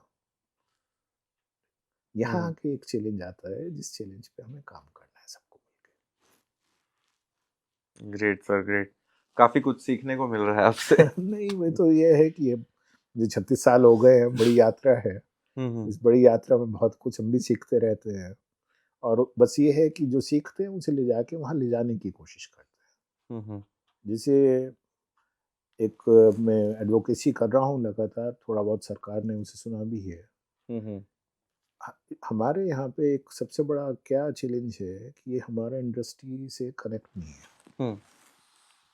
हम कितनी बातें करें, प्लेसमेंट प्लेसमेंट कह तो रहे हैं, लेकिन जब स्टूडेंट आज भी यूनिवर्सिटी से बाहर निकलता है तो निकलने के बाद वो एम्प्लॉयबल, मतलब क्या वो जॉब रेडी है ही नहीं। वो इसलिए नहीं है ना कि हम लोगों की जो शादी हुई है आपस में, हमारा जो रिलेशनशिप है ना इंडस्ट्री और एकेडमिया का, वो इनऑर्गेनिक है, ऑर्गेनिक नहीं है। सगाई कहता हूँ मैं इसे हमेशा, तो जबरदस्ती हो गई, मजबूरी है। जब बच्चा आया, अलाइनमेंट कहीं नहीं है, कोई अलाइनमेंट नहीं है। और इसी चक्कर में जैसे बड़ी कंपनियां तो क्या करती है कि पहले ही अपना 6 महीने के ट्रेनिंग प्रोग्राम में डालती है, जहाँ एक बेसिक सैलरी देती है। हाँ, तो अब उससे नुकसान किसका हो रहा है? नेस्कॉम की रिपोर्ट में हम ये तो बताते हैं कि इतने % बच्चा एम्प्लॉयबल नहीं था। हम ये नहीं बताते नेस्कॉम की कितने हजार रिपोर्ट करोड़ में खर्च हुए कि उनकी ट्रेनिंग पे। 4,560 करोड़ रुपए आईटी इंडस्ट्री के खर्च हो गए फ्रेश रिक्रूट को इंटर्नशिप के नाम पे, ट्रेनिंग के नाम पे उसे एम्प्लॉयबल बनाने में। अब वो कैसे बचेंगे? उसके लिए हमारे यहाँ एक प्रोग्राम है, यंग इंजीनियर्स एंगेजमेंट इनिशिएटिव, जिसमें हम ये कहते हैं कि जो 8वां सेमेस्टर है बच्चे का, बीटेक का स्पेशली मैं बात कर रहा हूँ, वो हम उसे कैंपस से निकाल देते हैं। हमारे हॉस्टल खाली हो जाते हैं, फाइनेंशियल लॉस होता है, लेकिन हम कहते हैं तुम जाओ यहाँ से। कहाँ जाओगे? इंटर्नशिप पे। आप इंडस्ट्री में जाइए। इंडस्ट्री को कहते हैं भैया पैसे वैसे मत देना इसे, क्योंकि he will earn credit back in the university for this internship. तो दो बार इसे, एक चीज से, एक मेहनत से 2 बार पैसे नहीं मिलने चाहिए। However everybody gives. ठीक, और उसे कहते हैं बेटे यदि आप वहां जाएंगे, नंबर 1 आपको सीखने का मौका मिलेगा, number 2 by the time from other universities somebody will pass out, you will have 6 months experience. 3 you will understand the industry, you will understand the market. 4 if you will do good, तो यही company आपका हाथ पकड़ के पूछेगी बेटे जा कहाँ रहा है, पैसे बता। हमें तो आपके साथ काम करना है। हाँ, पैसे बता। ठीक, तो उसका क्या होता है कि बहुत बड़ा नंबर हमारा, वो उसे प्लेसमेंट नहीं चाहिए हमारे से, क्योंकि वो ऑलरेडी प्लेस हो गाइडेंस चुका, चाहिए उसे कि सिर्फ सपोर्ट चाहिए, सही, है मतलब ना। और ये रास्ता। हम कर रहे हैं 2010 से, जब एआईसीटी भी इंटर्नशिप की बात नहीं करती थी, जब इंटर्नशाला भी नहीं आया था, जब बहुत सारी और चीजें नहीं आई जो थी, आज के टाइम में जैसे इतने सारे स्टार्टअप्स आ गए है हैं ना। कि हाँ, तो उन सब चीजों से हटके जो चीजें हो सकती हैं वो है। दूसरा एक क्या हुआ, जैसे मैं यूनिवर्सिटी से भी अलग बात करूं थोड़ी सी, क्योंकि इंडस्ट्री के काफ़ी क्लोजली मैं काम करता हूँ। एसोचेम जो चैम्बर ऑफ कॉमर्स है, एक बड़ा देश का ओल्डेस्ट चैम्बर ऑफ कॉमर्स है, उसकी नेशनल एजुकेशन काउंसिल का मैं चेयरमैन हूँ पिछले 3 सालों से। तो इंडस्ट्री के साथ बहुत क्लोजली कनेक्ट रहता है। एक कहाँ चैलेंज आया है कि हम लोग मीडियोकर माइंडसेट पे फंस गए। हम्म। हमने कहा मिनिमम ये होना चाहिए तुम्हारे पास, एक्सीलेंस की क्राइटेरिया। बात ही नहीं की हमने। तो आजकल मैं जो बात कर रहा हूँ, मैं एडवोकेसी भी कर रहा हूँ, हर प्लेटफॉर्म पे बोलता भी हूँ इस विषय को, हम्म। वो ये है कि यदि ऐसा हो सके कि हम्म। जैसे पावर ग्रिड होती है, हम नॉलेज ग्रिड बना लें। हम्म। ठीक, मान लिया सहारनपुर में आज बहुत सारे इंजीनियरिंग कॉलेज भी खुल गए, हम्म। क्योंकि हमने तो जा के लोगों को मोटिवेट किया, पहले स्कूल बनाने के लिए मोटिवेट किया, हम्म। फिर मैंने जो भी आता था लोग कहते थे he will be your competitor sir. No hmm. No no, not competitor, he will complement me. Hmm. मैं नहीं चाहता हूँ कि मैं अकेला रहूँ, मेरी कोई मोनोपोली बने, अदरवाइज मेरे अंदर एरोगेंस आ जाएगी, मेरी क्वालिटी डाइल्यूट हो जाएगी। हम्म। ठीक, और मेरे क्षेत्र का विकास नहीं होना। हम्म। तो यदि विकास करने खूब सारे लाने पड़ेंगे। अब क्या हुआ, मान लिया 10 इंजीनियरिंग कॉलेज खुले, हम्म। एआईसीटी ने कहा भाई मिनिमम ये होना चाहिए, हम्म। तो 10 के 10 ने वो मिनिमम बना लिया अपने यहाँ। अभी हम जो कह रहे हैं, हम ये कह रहे हैं भैया यदि 10 इंजीनियरिंग कॉलेज हैं, एआईसीटी को भी कह रहा हूँ, गवर्नमेंट को भी कहता हूँ, मिलता हूँ तब भी कहता हूँ कि हर एक कॉलेज से हम ये कहें भाई देखो ऐसा करो, तुम कंप्यूटर पे सारे स्पेंड कर दो, you create world class infrastructure in computers. तुम्हें 5 करोड़ रुपए स्पेंड करने हैं ना, तुम ऐसा मत करो 50 लाख इस पे, 50 इस पे, 50 इस पे, 50 इस पे। दूसरे से कहिए जो विसिनिटी में है, तुम ऐसा करो इलेक्ट्रॉनिक्स की शानदार वर्ल्ड क्लास इंफ्रास्ट्रक्चर बनाओ। तीसरे से कहिए आप इसकी बना लीजिए, चौथे से कहिए इसकी बना लीजिए। नंबर ऐसे करके एक पूरा पावर इंजन एक बन पावर जाएगा। इंजन बन गया। ठीक, तो हर बच्चे को वर्ल्ड क्लास फैसिलिटी मिलनी शुरू हो गई। दूसरे, यदि मेरे मेरठ कैंपस के पास आईआईटी दिल्ली है, मैं ये नहीं मान सकता कि आईआईटी दिल्ली अपने इंफ्रास्ट्रक्चर को 24/7 यूज करता हो। हार्वर्ड यूनिवर्सिटी की एक रिपोर्ट कहती है कि optimum utilization of academic infrastructure is around 36%। तो इसका मतलब हर यूनिवर्सिटी में 3 यूनिवर्सिटी छिपी हुई है। एग्रीड। तो हम उन्हें क्यों नहीं यूज कर रहे? यदि मान ली मुझे सुविधाएं चाहिए और आप अपना डाल दें कि भाई okay Saturday Sunday we are available, our labs are available from this time to this time, people will go and use it. Who stops? Our system is stopping. We are advocating on that.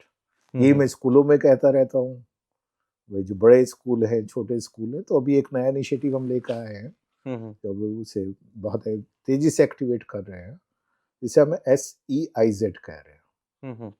SEZ तो हम सब जानते हैं, business के लिए बनता ही है। तो SEIZ वो है skill entrepreneurship innovation zone. Okay. SEIZ, और इसे हम अपनी यूनिवर्सिटी में बना रहे हैं, गंगोर से शुरुआत करेंगे। क्या है वो ये है कि जब मेरा इंफ्रास्ट्रक्चर खाली है, तो मैं आसपास के गांव के स्कूलों के बच्चों को कह रहा हूँ, मैं अपने कस्बे के बच्चों को कह रहा हूँ, मैं देखो बेटे ये अवेलेबल है, तुम्हारे पास कोई भी आइडिया आ जाओ। तो अभी हमने कहा है कि हर स्कूल से 10 बच्चे आइडेंटिफाई करें स्कूल, और उन्हें हमारे यहाँ भेजना शुरू करें। हमारे टीचर्स हमारा इंफ्रास्ट्रक्चर वो यूज़ करें, आइडियाज़ पे काम करें, जो भी उन्हें करना है, and that will be free of cost. Okay. It will transform a lot of things, lot of new things will come up. Great sir, मतलब काफ़ी आप पूरा फोकस ये है कि जनरली एजुकेशन इंस्टीट्यूशंस लोग क्या सोचते हैं कि एक ये बन गया, अभी है, अभी है, अभी है, अभी है। अभी आप गंगो छोड़ ही नहीं रहे हैं, अभी तो आप पूरा उसको देखिए, आप अपनी जड़ें यदि छोड़ देते हैं ना, आप कितना ही फैल जाए और जड़ों में दीमक लग जाए आपके, तो क्या होगा आपका?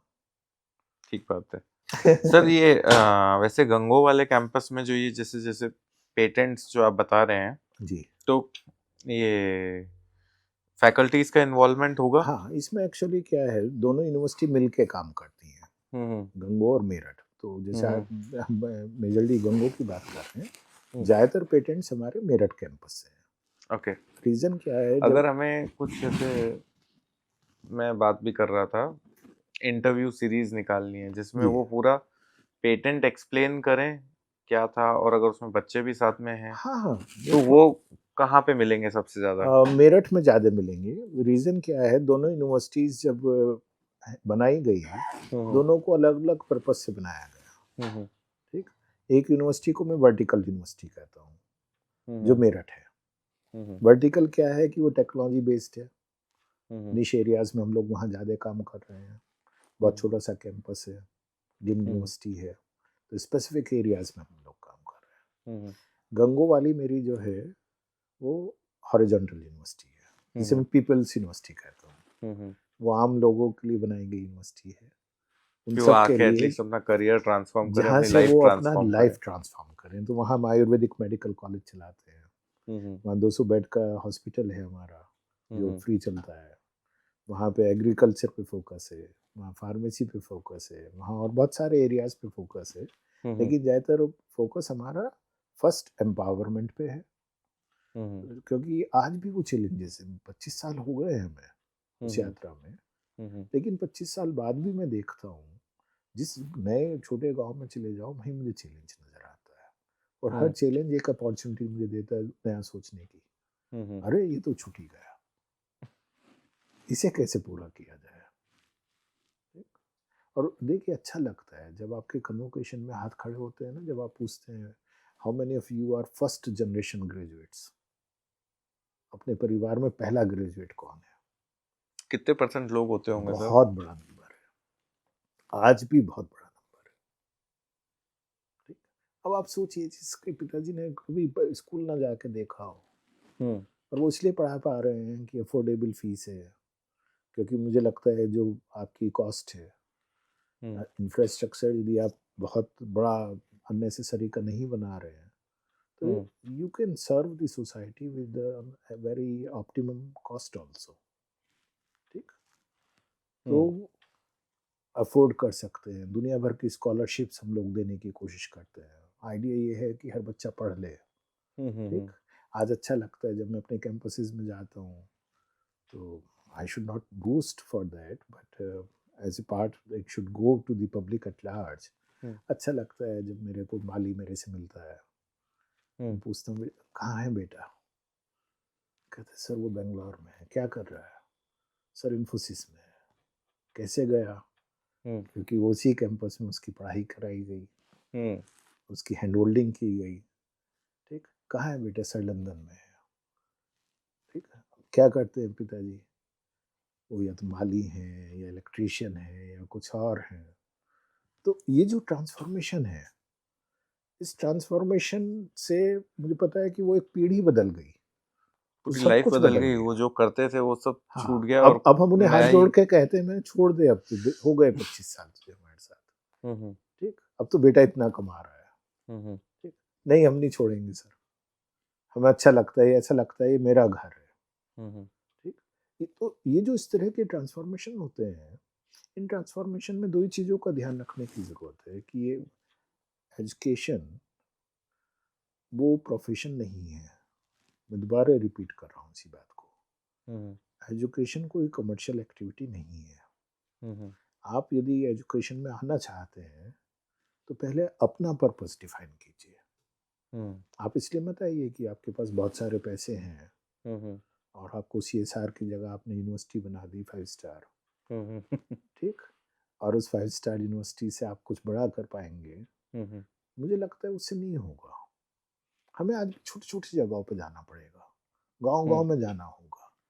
ठीक, वहाँ वो सारी चीज़ें ले जानी होगी जिनके बारे में आप और मैं शायद जानते ही नहीं है। जो हम दिल्ली में बैठ के बातें करते हैं वो बिल्कुल अलग दुनिया है। आप चलिए मेरे साथ अभी 50 किलोमीटर दूर, आप कहीं हैं ऐसा भी, और उसके 50 किलोमीटर दूर जब जाएंगे तो दुनिया फिर बदल जाएगी, सुविधाएं बदल जाएंगी। आज के टाइम में भी ऐसा है, और आप इमेजिन कीजिए जब हम लोगों ने शुरुआत की होगी, तब तो क्या सिचुएशन रही होगी। सच में बहुत मुश्किल था। मुझे आज भी ध्यान है जब बीटेक हमारे यहाँ शुरू हुआ तो शायद हमने 19,000 फीस रखी थी 1 साल की, और उसे भी कहते थे जितने होंगे दे जाना। तो लोग कहते थे आपने इसे जो है ना बंद करने के लिए कॉलेज बना रहे हो, पहले साल में ही बंद हो जाओगे। फैकल्टीज लाते थे हम रुड़की यूनिवर्सिटी से, और सब अच्छी अच्छी जगहों से बुलाते थे लोगों को पढ़ाने के लिए। हम्म, ठीक, क्योंकि आइडिया ये नहीं था कि भाई यहाँ से क्या कमा लिया जाए, आइडिया ये था यहाँ क्या वापस दे दिया जाए। Great sir, great. अभी जैसे हम्म, पंकज, IKS पे देश में बात हो रही हम्म, है, आप भी सुन रहे होंगे, हम्म, इंडियन नॉलेज सिस्टम। हम्म, स्वदेशी के नाम पे हम बात कर रहे हैं, बहुत सारी बातें कर रहे हैं। पिछले 3-4-5 दिनों में मुझे मौका मिला, अ, शांति कुंज जाने का मौका मिला। वहाँ पे पांड्या जी ने मुझे इनवाइट किया तो मैं वहाँ गया। अ, गायत्री परिवार, ठीक। उसके बाद मुझे अक्षरधाम में एक, अक्षरधाम जो मंदिर है, इनका एक ग्लोबल रिसर्च सेंटर है, उसके जो हेड है उनके साथ मुझे टाइम बिताने का मौका मिला। और लोगों से मेरी बातचीत होती रहती है, वाइस चांसलर्स, ये वो बहुत लोगों से मेरी पिछले 1 हफ्ते में बातचीत हुई। IKS, IKS, IKS, we are talking about. Honorable Prime Minister also speak about it. सबसे बड़ा चैलेंज क्या है?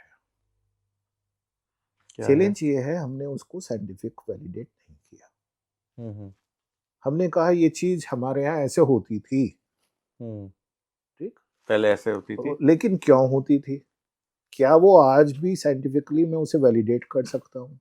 यदि मैं उसे वैलिडेट नहीं कर रहा हूँ, मैं कहता रहा हूँ कि पहला हवाई जहाज हमने बनाया था, पुष्पक विमान।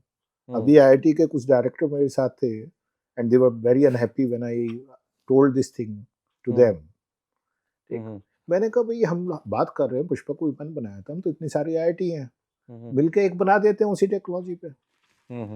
जब सारा लिखा हुआ है हमारे पास और ये फैक्ट है, लिखा हुआ है, let us do this experiment. सारा कंपोनेंट इकट्ठा करते हैं और एक भी यदि हमने बना दिया, सारा विश्व मान लेगा राइट ब्रदर्स ने नहीं बनाया, भारत ने बनाया। भारत ने बनाया था। ठीक, हम उस पर तो काम नहीं करेंगे और बातें करते रहेंगे, तो उससे क्या होगा? People will never take us seriously. And when we started this thing, when we realized this thing, we made a special effort in our universities on that also. Okay. Like Rudraksh, everybody knows हाँ, about मैं it. उस पे आ रहा था sir, रुद्राक्ष पे आपने कुछ spiritual experiment किया वो है। स्पिरिचुअल नहीं है, वो साइंटिफिक है। हाँ, साइंटिफिक। क्योंकि मेरा मानना क्या है कि जो भी हमारे यहाँ लिखा गया या जो भी बातें की गई, यदि हम उन्हें साइंटिफिकली प्रूव कर देंगे तो विश्व उसे मानेगा। एग्रीड। ठीक, नहीं तो वो कहते रहेगा अरे अरे बातें हैं। तो एक शिव पुराण है, शिव पुराण में ये लिखा हुआ है कि शिव तपस्या में थे। तपस्या करने के बाद बहुत लंबे समय बाद जब उन्होंने आंखें खोली तो उनकी आंखों से अश्रु गिरे और उन अश्रु से रुद्राक्ष बना। रुद्र अक्ष, रुद्र शिव और उनका आंखों से निकला हुआ अक्ष रुद्राक्ष। हम लोग बैठे हुए थे, बातचीत कर रहे थे, इसी तरह से मेरे साथ वाइस चांसलर थे, एक महामंडलेश्वर जी थे, तो यहाँ मेरे ऑफिस में हम लोग बैठे थे। तो मैंने कहा देखिए यदि secretion of the body of Shiva है तो इसमें DNA होगा शिवा का। बहुत लेमन वाली बात है, पागलपन वाली बात है। Why don't we start doing something on that? We made a research group, जिसमें हमारे यहाँ से बायोमेडिकल के लोग, आयुर्वेदा के लोग, बायोटेक्नोलॉजी के लोग, कंप्यूटेशनल साइंस के लोग, बायो इन्फॉर्मेटिक्स के लोग, मैकेनिकल के लोग, हमने सबका एक ग्रुप बनाया अपने यहाँ से रिसर्चर्स का। उनसे कहा चलो अब रुद्राक्ष पहले पढ़ते हैं, फिर इसके एक एक पॉइंट पे बात करेंगे। रुद्राक्ष पे काम शुरू हुआ। कहा रुद्राक्ष में है कि यदि आप उसे धारण करते हैं, मैंने भी पहना हुआ है, ठीक, तो उससे ये फायदे होते हैं। तो इसका मतलब उसमें ये डिवाइस हुई, ऐसा है ना जैसे आपने एप्पल की वॉच पहन रखी है यदि, तो आपकी वो सारी तो हार्ट उसमें रेट और आपकी वो सारी डिवाइस है। तो इसका मतलब रुद्राक्ष में भी वो सब फीचर हैं कि वो एक डिवाइस है जो आपके किसी न किसी ऑरा को कंट्रोल करता है, तभी तो फायदा होगा। और यदि वो डिवाइस है तो it can be scientifically validated and we validated many things around. मैं चाहूंगा आप गूगल करें शोभित यूनिवर्सिटी रुद्राक्ष रिसर्च, मैं डेफिनेटली उसको पढ़ूंगा। खूब सारे साइंटिफिक पेपर मिलेंगे। आज हमारे साथ बहुत बड़े बड़े इंस्टीट्यूशन काम कर रहे हैं। जब हमने प्रधानमंत्री जी को ये बात बताई पर्सनली, तो प्रधानमंत्री जी ने कहा वैलिडेशन, कल्टीवेशन एंड यूटिलाइजेशन, ये 3 चीजें होनी जरूरी हैं। तो वैलिडेट हम साइंटिफिकली कर रहे हैं, हम्म कल्टीवेट यदि आप मेरठ कैंपस में जाएंगे हम्म वहाँ आपको करीब 80 पेड़ रुद्राक्ष के मिलेंगे जिन पे फल भी आता है। ओके ठीक है। और यूटिलाइजेशन क्या है, जिस चीज का यूटिलाइजेशन नहीं होता है हम्म वो खत्म हो जाती है। एंडेंजर्ड स्पीसीज में कैसे जाती है कोई चीज, हम्म या तो ओवर यूटिलाइज हो जाए हम्म या यूटिलाइज ना हो। हम्म ठीक। तो उसके लिए सेल्फ हेल्प ग्रुप्स हैं हमारे यूनिवर्सिटी में, हम्म आसपास के गांव की महिलाएं हैं, हम्म उनसे हम रुद्राक्ष की ज्वेलरी बनवाते हैं, रुद्राक्ष की और चीज़ें बनाते हैं, रुद्राक्ष के प्रोडक्ट बनवाते हैं। हम्म ठीक, जिससे उन्हें भी मदद मिलती है। तो ये जो साइंटिफिक है, अभी जैसे हम विश ट्री पे काम कर रहे हैं, कल्पतरु, हम्म है ना, आपने सुना होगा, मंथन हुआ, समुद्र मंथन में एक हम्म कल्प वृक्ष निकला था। बिल्कुल और कहते हैं कल्प वृक्ष के नीचे बैठ जाओ, कुछ भी मांगो सब मिल जाता है। हम्म ठीक। तो हमारे यहाँ 2 कल्प वृक्ष हैं। हम्म ठीक, बहुत दूर से लंबी कहानी उन्हें मंगाया गया। तो ये हुआ कि इसके नीचे बैठ जाओ और सब मिल जाता है, इसका ना कुछ रेज होंगी या तो कुछ तो होगा। तो now it is we are working on that also. Okay आप रुद्राक्ष पे जाएंगे, हमारे टिश्यू कल्चर लैब में भी रुद्राक्ष बन रहा है, हम्म हमारे एग्रीकल्चर लैब में भी कुछ हो रहा होगा। Hmm multiple things are happening, and this is the beauty of being a university. University बनने का मतलब ये रिसर्च नहीं है ऑर्गेनाइजेशन कि आपको ये हजारों बच्चे ले लो हम्म आप यूनिवर्सिटी बन गए। It means you are creating something new. Hmm That is what is important. And at Showbiz, at least I have a satisfaction that we are able to contribute our bit. Great sir great and sir एक student की बात हुई थी Ruchit Garg what is his story Ruchit, okay. Hmm What is Ruchit? Actually, he's from our very first batch of MCA. Hmm Take. Came from Lucknow, from a very humble background. Hmm Wonderful boy. Everybody is wonderful indeed. Hmm But he had a purpose. He wanted to do something in his life. क्योंकि जब life में कम होता है तो हम ज़्यादा पाना चाहते हैं और मेहनत भी बहुत करते हैं उसके लिए। Hmm and he was in Microsoft hmm in US for a long time. Hmm His contributions in some of the key product of Microsoft are there. यदि उनके हम उसमें जाके देखेंगे तो रुचित का नाम उसमें मिल जाएगा कई की प्रोडक्ट में, जिन्होंने माइक्रोसॉफ्ट को शायद माइक्रोसॉफ्ट बनाया। ठीक। One fine day he decided to come back, क्योंकि कुछ हो सकता है इधर से इंस्पायरेशन उधर से इंस्पायरेशन। ठीक। And he decided that now I should work with farmers. तो one fine day he sold his company. He was one of the success story in Silicon Valley. यदि आप कोई कंपनी बनाते हैं और वो कोई टेक ओवर कर ले तो इट्स ए सक्सेस स्टोरी। तो he was one of them, sold everything, came back to India without knowing much what has to be done. आज वो किसानों का एक बहुत बड़ा ऑर्गेनाइजेशन चलाता है। ओके जो एक बहुत बड़ा नेटवर्क है उसका, बहुत अच्छी वर्थ है। ठीक। और ही is doing wonders, he is doing wonders.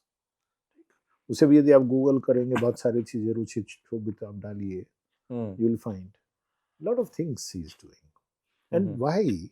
तो many times I personally feel कि आप जिस एनवायरनमेंट में ग्रो करते हैं या जिन लोगों के बीच में रहते हैं वैसी वहाँ से आपकी सोच बनती आपकी है। इंस्पायरेशन बनती है। ठीक। मुझे एक बच्चा और याद आ रहा है, तो ही वॉज ए हैकर। एक जमाना होता था हमें पता ही नहीं था किसी को हैकर क्या होते हैं। ठीक। तो one fine day I remember this thing from Meerut campus, I got a news that somebody has hacked the university की जो लैब्स थी उस जमाने में, उन्हें सबको उसने हैक कर लिया। And director has decided to rusticate him. उसको तो बुला के ठीक। तो अब ये हुआ भाई इसे निकालो यहाँ से, ये तो बड़ी मुसीबत है।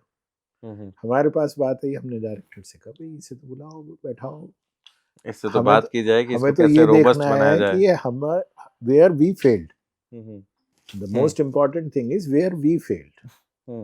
That boy was supported, that boy was given whatever is required, he became one of the best hacker in the country. तो है क्या, मैं हमेशा ही मानता हूँ कि हमारा उद्देश्य डिग्री विग्री तो है, ठीक है, डिग्री को मैं बच्चों को कहता हूँ, बुरा लगता है, मेरी अपनी टीम को भी बुरा लगता है, मैं कहता हूँ बेटे ये प्लेटफॉर्म टिकट है, degree will never decide where you will reach, it is your capability कि उस प्लेटफॉर्म से आप वंदे भारत में चढ़ोगे या पैसेंजर में या मालगाड़ी में धक्का दे के चाह लिए जाओगे. It is just a platform ticket which allows you to stand on a certain platform with all other those who have the same ticket.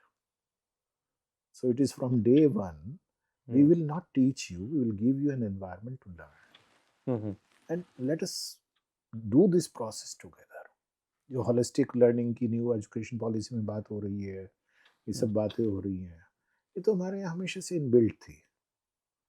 Sir अब जैसे आप इतने साल से ये जर्नी स्टार्ट की, तो अब आपको क्या लगता है कि आप एक सिचुएशन पे आ गए, what drives you to continue despite there are so many challenges, मतलब क्या लगता है कि किस कारण या अब लगता है कि अब हो गया सब, क्या अभी क्या एक्चुअली चलता मुझे है? लगता है कि जिस दिन ये लगेगा ना कि हो गया, तो इसका मतलब मैं नया स्टार्टअप शुरू कर दूंगा. ठीक है, लेकिन ये जो हो गया है ये तब है जब आप ये डिसाइड करके बैठे हो कि मुझे इतना पाना है, और यदि आपकी इच्छा ये है इतना देना है, तो जब तक आपके पास आता रहेगा आप देते रहेंगे. ठीक, तो ये जो हो गया वाली यात्रा है तो मुझे नहीं लगता अभी होगी. देन व्हाट दिस मतलब Actually, you know, what drives you? yeah, every day new things are coming. Now the challenge is there. I was yesterday talking to some people around. I was telling this Gen Z what we are talking about. I was talking about Nepal. Today France problem is there. So when we were talking, I was telling one thing, that this generation needs handholding. They need a larger purpose in life. And that larger purpose, who will give? They have energy, we have experience. In between, education will come. We all have to ensure this thing. We have to tell them कि इस degree से कुछ नहीं है. You have to have a certain skill set. You have to first become a good human being. कोई भी क्रांति आंदोलन या बड़ापन या बदलाव डिस्ट्रक्शन से नहीं आता, डिस्ट्रप्शन से आता है. There is a difference in between two. Disruption. हाँ, तो डिस्ट्रक्शन और डिस्ट्रप्शन, ये जो फर्क है ये मुझे मोटिवेट करता है टू कीप गोइंग. हाँ, और जब भी डिस्ट्रप्शन होगा तो न्यू क्रिएशन होंगे. तो ये ब्रह्मा विष्णु महेश हमारे यहाँ जो थे ना, तो ब्रह्मा का काम था क्रिएशन, विष्णु का काम था मैनेजमेंट, इंटीग्रेशन, और इनका काम था डिस्ट्रप्शन. डिस्ट्रक्शन नहीं था. तांडव को हमने कह दिया वो डिस्ट्रक्शन था, वो नहीं था. जब भी उन्होंने तांडव किया नई सृष्टि का निर्माण हुआ. वो डिसरप्शन था कि उन्होंने कहा भाई ये प्राचीन हो गया, अब इसमें कुछ नया इनोवेट करना है, अब हम नया क्रिएट करेंगे. तो वो साइकिल ऐसे चलता है. यही जो मुझे मोटिवेट भी कर रहा है, ये जो हेड हार्ट और हैंड है, इनका इंटीग्रेशन मुझे रोज मोटिवेट करता है. हमारे पूरा एजुकेशन सिस्टम का जो फोकस रहा है, स्पेशली 5 साल पहले तक तो हम बात ही नहीं कर रहे थे. 2000 में नेशनल एजुकेशन पॉलिसी आई तो कुछ बातें करनी शुरू की हम लोगों ने. हम यहाँ की बात कर रहे थे, बौद्धिक विकास. ठीक, कि हम बच्चे सिर्फ बौद्धिक विकास कर दें, इसे नौकरी मिल जाए, किसी तरह से इसके दिमाग में सब चीजें डाल दी जाए. ठीक, हम उसका जो है यहाँ से जो विकास था, मानविक विकास जो था, हेड पे थे, हार्ट पे नहीं थे, उस पर बात ही नहीं कर रहे थे, which is again very important. और इन दो विकास के साथ हम कौशल विकास की भी बात नहीं कर रहे थे, हैंड की. कौशल विकास सिर्फ योजना बन के रह गई. नहीं, वो अलग विषय है. लेकिन ये जो इंटीग्रेशन आज भी हमें करना है, इस इंटीग्रेशन पे हमें सबको काम करना होगा. हमें होलिस्टिक डेवलपमेंट क्या है, वो ये है मेरा बौद्धिक विकास भी हो, मेरा मानविक विकास भी हो, मेरा ये कौशल विकास भी हो. What ever I know, I must think with empathy, I must think with concern about others, or whatever I am doing, knowing, I must be in position to apply it. Okay. For the benefit of the people around. तो ये मुझे motivate करता रहता है जब भी मैं बच्चों से मिलता हूँ, नए यूथ से मिलता हूँ। एक तो वो सिखाते बहुत है, बड़ा इंटरेस्टिंग है। आप बाद में चाहेंगे इसे हटाना या जो भी रखना। जब ये चैट जीपीटी आया तो मुझे पता चला चैट जीपीटी आया है, तो सबसे पहले मैंने $20-22 इसकी वो होती थी, फीस दी आपने उसको, मैंने खट से सब्सक्रिप्शन दी लिया। और मैं उसका इंटर्न बन गया। और करीब 20-25 दिन में उसका इंटर्न रहा, ये समझने के लिए कर क्या सकता है। ठीक, उस दौरान चर्चा शुरू हुई सब यूनिवर्सिटीज में ग्लोबली, है, shall we allow it, right from US to UK to Australia to India, shall we allow it, but you cannot stop technology. ठीक, by that time I was learning, तो मैं हमेशा कहता हूँ कि वो I was intern for ChatGPT for a while, now ChatGPT is my intern. Wherever I need, it helps me out, it supports Yes. me, it assists me. Okay, the same thing is with the youth also. Many times we have to become their intern. Many times we have to see that how to channelize their energy. दूसरा जो सबसे बड़ा एक challenge है जिस पे हम लोग बात कम कर रहे हैं, और मुझे लगता है कि शायद वो हमें भी मोटिवेट करता है बार बार, हमने अपने आप को सबने बहुत सेल्फ सेंटर्ड कर लिया है। वो कहते हैं भाई तुझे नौकरी मिल जाए अच्छी बस, और जैसे भी मिली वो कहते बाकी हैं जो मुझे जैसा चल रहा है चलने दो, तुझे कोई मतलब नहीं है, किसी को जो हो रहा है होने देना, बस तू नौकरी पा, ठीक, या मुझे ये मिल जाए। ठीक, अब उसका क्या इम्पैक्ट है पूरे सोसाइटी पे, बहुत बड़ा इम्पैक्ट है। मैं हमेशा एक बात कहता हूँ कि जो ये यात्रा है ना हमारी, ये मैं ही से मैं भी की यात्रा है, और ये सिखाने का काम में हर एजुकेशन इंस्टीट्यूट को रोल प्ले करना है। जैसे रेस है आज इंस्टीट्यूट्स में, नए नए हमारे जो साथी इतने बनते हैं, एडमिशन हो गए, इतने है ना, एडमिशन। हाँ आप भी उसे प्रमोट करते हैं, इतने एडमिशन नहीं हुए तुम्हारे तो क्या होगा। ठीक, तो जो सर हमारे भी नंबर्स के टारगेट होते तो, है ना, तो ये जो रेस है, अब मैं हमेशा एक बात कहता हूँ, शुरू से कहता हूँ सभी को, मैंने कहा भैया रेट रेस में जाओगे, जीत भी जाओगे, रहोगे तो रेट ही, चूहा मनने के लिए थोड़ी ना पैदा हुए हो। सब एक दूसरे को हम कॉम्प्लीमेंट कर रहे हैं। मेरे आज जब हमने शुरुआत की, हम पहले बिजनेस स्कूल थे, ठीक, आज वहाँ बहुत सारे बिजनेस स्कूल हैं। जब हमने शुरुआत की, हम पहले यूनिवर्सिटी थे मेरठ में, ठीक है, उसके बाद चौधरी चरण सिंह यूनिवर्सिटी और एग्रीकल्चर यूनिवर्सिटी दो गवर्नमेंट की थी, we were the first university, there was no other university. ठीक, लेकिन आज और भी यूनिवर्सिटीज हैं, तो ये कोई रेस थोड़ी ना है, हम एक दूसरे को कॉम्प्लीमेंट कर रहे हैं। कॉम्प्लीमेंट कैसे करेंगे, जब हम एक दूसरे से सीखेंगे, जानेंगे, और वही मैसेज समाज में देंगे।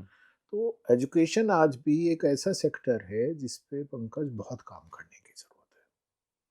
ठीक, दूसरे स्कूलों में, क्योंकि स्कूल के कुछ प्रिंसिपल्स भी हो सकते हैं हमें सुने हैं, तो एक चीज जो मैं बार बार कहता हूँ, एग्रीकल्चर पढ़ानी शुरू करो।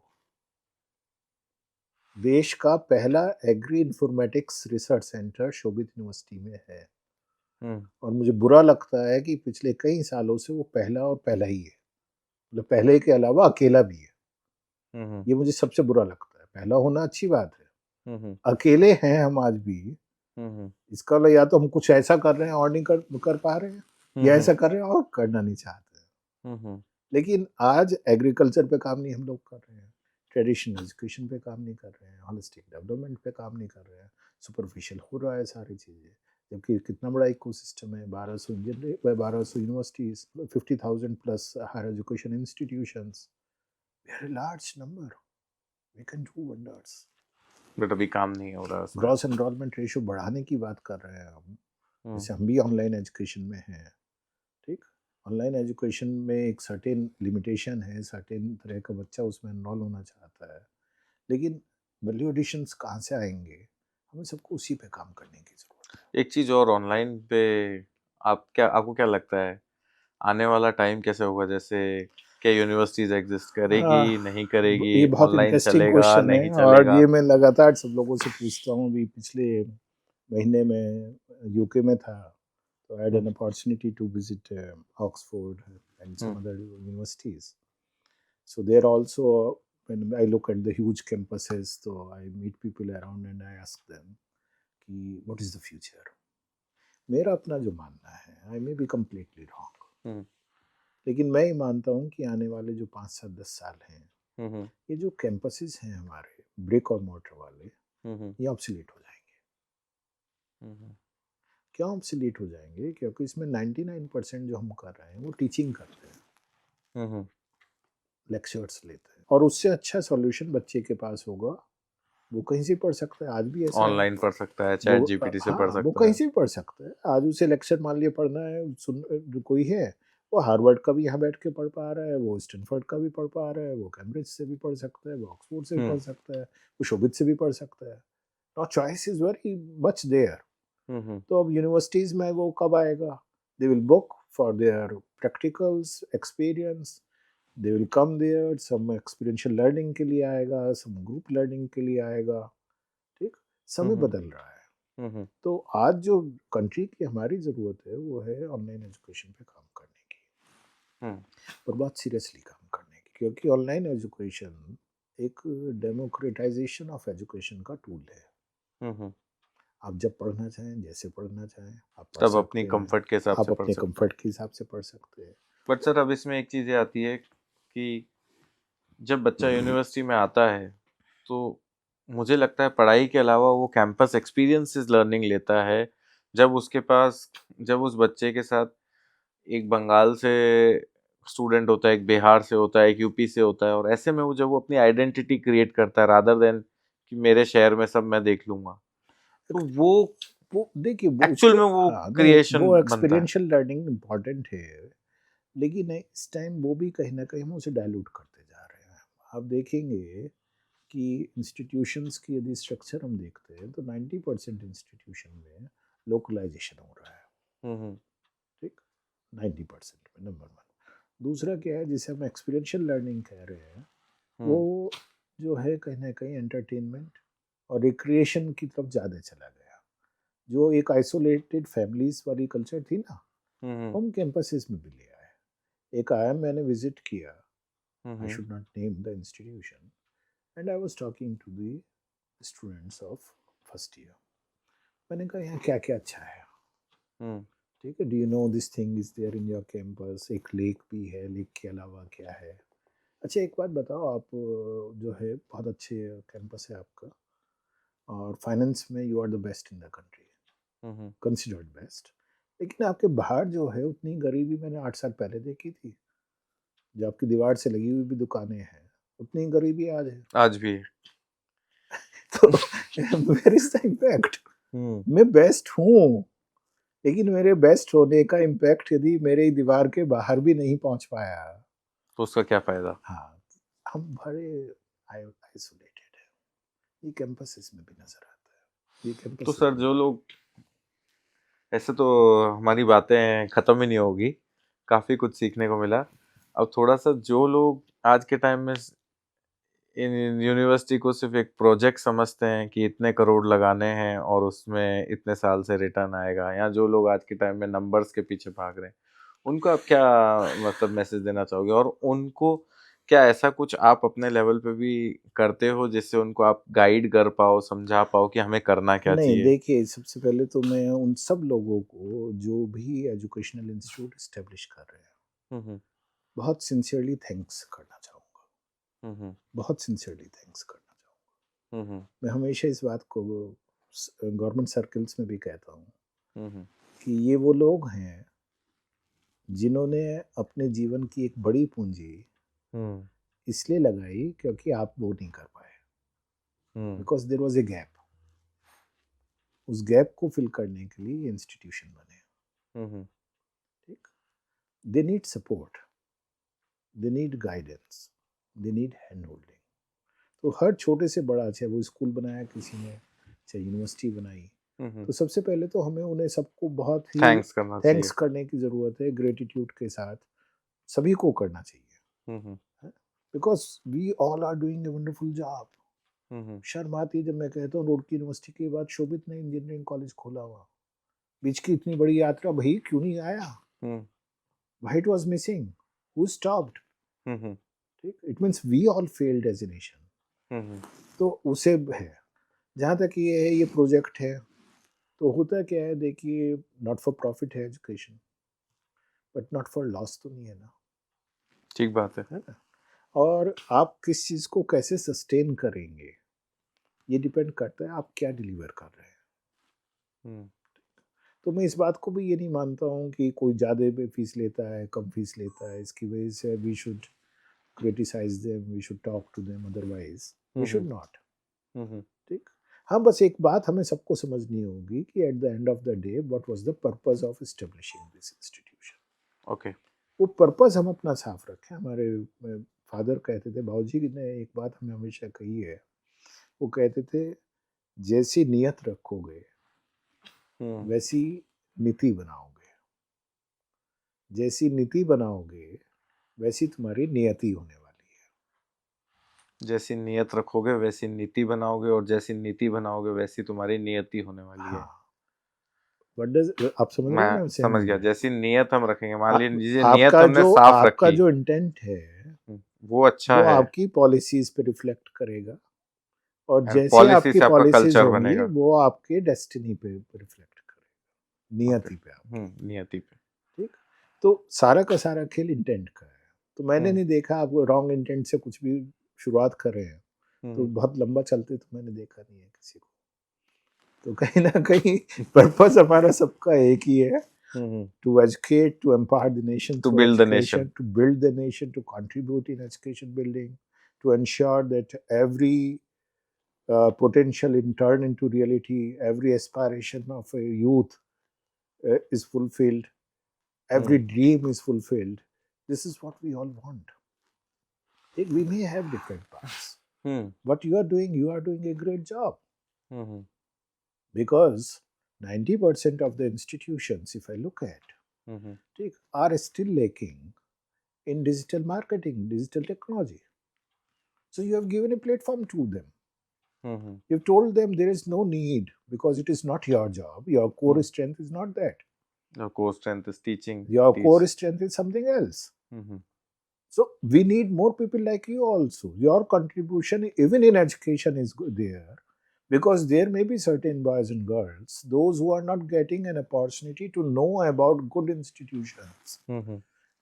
Either they are ending somewhere else or they are not ending anywhere. So you have become a setu, a bridge in between. So Yes, I sir. always believe that whatever thing is happening in the ecosystem, everybody is trying to do their bit, and we should be grateful to everyone because they are strengthening it. The only challenge is that intents have to be very clear, purpose has to be very clear, and we all have only one vision: विकसित भारत हो, कामयाब भारत हो, nation building. Nation building हो। जब हम लोग एक certain age में आए तो भारत वैसा हो जैसा हमारे समय था, उससे बेहतर हो। सोने की चिड़िया, सोने की चिड़िया वो सोने वाली हो, नहीं वो तो सोने वाली वैसे नहीं, बट हाँ, मतलब सोने की चिड़िया भी किस लिए थे हम लोग, क्योंकि सबका मानना ये था कि भी हमारा जीडीपी यदि हम देखें कहाँ थे कहाँ हैं, अभी बहुत सारी बातें हम लोग कर रहे हैं, मेहनत भी कर रहे हैं। तो आज के टाइम में वो इकोसिस्टम बना हुआ है जिस पे हम सब लोग काम कर सकते हैं, and education is going to play very important role in, very very important role in. Great sir, thank you so much sir, काफ़ी कुछ आपसे सीखने को मिला। ऐसा लगता है कि आपसे हर 6 महीने में 8 महीने में मिलना चाहिए to get that energy, and with that energy, that motivation, yes, we have to do something big. So thank you very so much. much. Thank you, Pankaj, and it was indeed a pleasure to talk to you. Majorly it was from my own experience, my own perspectives. They may be right or wrong, but I always believe if you are doing something, do it with conviction. What we are doing with conviction. We are seeing results. We are seeing our boys and girls globally doing wonders, and we are seeing that there is a transformation at the grassroots also. Things have changed drastically. So thank you very much for Thank you sir, bearing me, मैं and campus आपका visit करूंगा with in few days, please definitely. please do visit. Please do. Sir एक आपसे बात सुन के एक message चाहिए था। हाँ एक मैसेज तो ये कि जैसे हमारी टीम में 80-85 लोग हैं अभी। सब लोग कई बार ये सोचते हैं हम कर क्या रहे हैं, सुबह आ रहे हैं शाम को जा रहे हैं। तो जो आपने बात कही ना वो बात मुझे बहुत यूँ लगी कि हाँ yes we are doing something. तो हमारा मतलब हमारी कंपनी का मेन काम सिर्फ है वर्किंग विद एजुकेशन इंस्टीट्यूशंस। एक टीम को आप क्या मैसेज देना चाहोगे, हमारी पूरी टीम को? So I'm sitting with Pankaj, the CEO of MediaGar, and I'm told that there is a team of 8,500 young, enthusiastic people around. I would like to tell you one thing, that what you are doing a great job indeed, especially in the educational ecosystem. Because what you are integrating technology through digital marketing in each campus for which you are working. You are creating more opportunities for the youth. You are giving them a platform to understand their future destination more clearly. And whenever you have a doubt what I am doing, just remember why you started.